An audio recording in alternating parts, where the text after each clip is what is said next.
It's been going on for months, but this golf drama only seems to get more intense every day. There was a time when it was on the top of everyone's radar, but we all expected some agreement to be reached in some time. Unfortunately for the sport, the lawsuit takes all the spotlight, and this newest development has just added more flame to the fire. Today, we'll tell you all about the tour's countersuit on LIV Golf and more. First up, the PGA Tour has countersued LIV Golf. We can't say we're surprised. It was only a matter of time before the tour retaliated with its claims against the new golf series and its players. We agree that we weren't expecting it to come so late, but it looks like the tour was only building its case. Now that they have it, they're going all in. The PGA Tour countersued its rival LIV Golf on Wednesday. The claims came through as part of a 71-page response to LIV's amended complaint that was filed last month in District Court, Northern California. Before we get into the details of the countersuit, let's first look at the files that started it all. After all, this was made in response to claims made by LIV golfers and the Saudi-funded league itself. The last nail in the coffin came when we all saw LIV Golf joining the suit and taking full agency. We're sure that was more than enough for the tour. They couldn't just sit around and do nothing.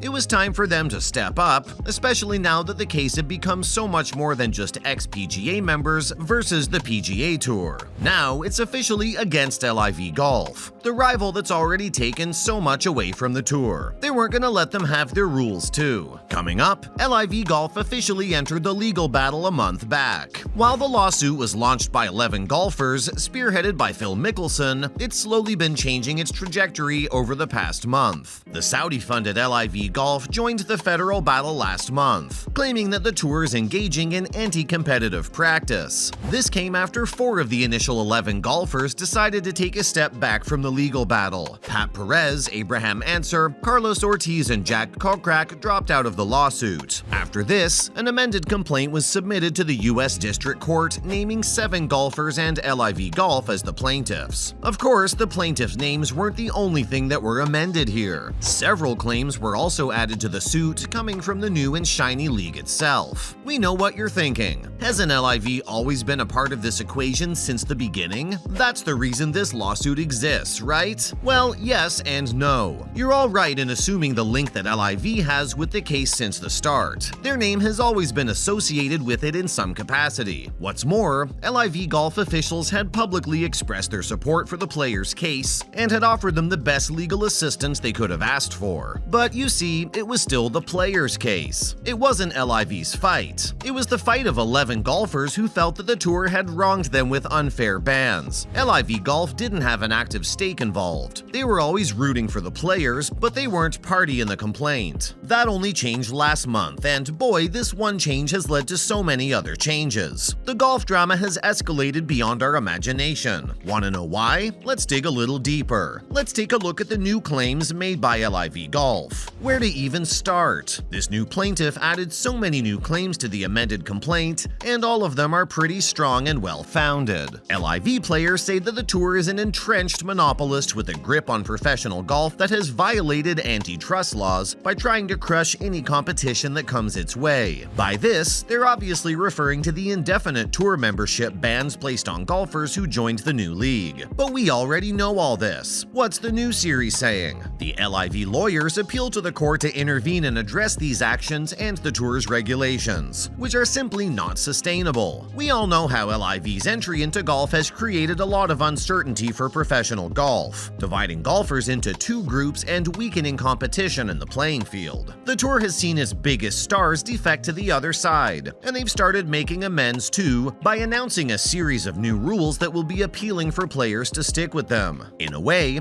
LIV has already forced some massive changes in the sport, much before any federal court could. These new claims are only a tiny part of the upheaval they're causing, but we still have to talk about them. The lawsuit also alleges that the PGA Tour officials have been threatening sponsors, vendors, and broadcasters as a way of coercing players to not play in any LIV event. The suit says that the tour has even reached the offices of agents. If that's true, it could wreak havoc on the century-old organization. LIV Golf claims that the tour's practices have forced their new series into an unsustainable business model, where they have to offer super competitive compensation to players just to get them to play. These compensations are well above the levels that could prevail in a market had it not been subjected responded to the tour's anti-competitive conduct. They say that the new league can't sustain a viable tour until the tour's conduct is reprimanded by the court. Now for the big one. Tour alleges LIV Golf of tortious interference. As we said, the tour could hardly sit tight after this new amended complaint was filed, and a month later, they made their big move. The tour claims that the new Saudi-funded series has engaged in tortious interference by encouraging golfers to violate their contracts with the tour. The countersuit saw the PGA Tour denying any violations of federal antitrust laws and is instead shifting the onus on LIV Golf. The filing states that Greg Norman's new league has been dangling lucrative offers in front of tour members and then imposing heavy restrictions on them after joining. Now, we wonder where this one came from. Remember the screenshots? That conversation between Garcia and Norman that made waves on Twitter last month? We all know that they'd be the subject of huge debate, but we didn't expect them to be included in a countersuit by the tour. The tour cited one message in particular, by none other than our CEO Norman himself, which said, "They cannot ban you for one day, let alone life." And we all know how that one aged. The tour did suspend the players eventually and has no plan of turning back on it. As a result, they say that Norman's reassurances were intended to mislead players who were concerned about the tour's rules. Moving on, the tour also calls LIV's rules more restrictive than their own. Look how the tables have turned. The primary foundation of this lawsuit came from the so-called restrictions based on tour members who chose to join LIV Golf. The tour has decided to play by the same rules now, calling out LIV's regulations in their countersuit claims. The PGA Tour claims its ex-members were lured into joining a league that imposes more restrictions on them than the tour ever did. Multi-year commitments, a requirement to participate in every event, an obligation to wear LIV-branded apparel, and so many more. The tour argues that these rules are far more restrictive than their own. PGA golfers mainly operate as independent contractors, but they're also members of the tour to increase the value of their collective rights. The benefits of this membership go to the players themselves in the form of prize money. The countersuit doesn't stop here. We can also see mentions of sports washing in the response, which is one of the strongest critiques of LIV. The tour claims that this new rival is using the game of golf to underplay the recent history of human rights crimes committed in Saudi Arabia, their main funder. The tour also says that there's no actual injury to any of the band members here, and there's no violation of the law. They further said, if anyone's competing unfairly, it's LIV. Finally, LIV Golf responds to the countersuit. The tour has stayed away from making any public statements in this case, but their rival is very different. LIV Golf spokesman Jonathan Grella says that this countersuit is an obvious way for the PGA Tour to divert the court's attention from their wrongdoings by bringing other issues in. He expressed that LIV officials remain confident that the court will decide in their favor and right all these wrongs. Well, we can't know any of that until July 2024, which is the proposed timeline for the hearing. Until then, we can only rely on legal experts to predict who will win. Some say the tour builds a strong counter case, while others maintain that they violated antitrust laws, but only one of them can win.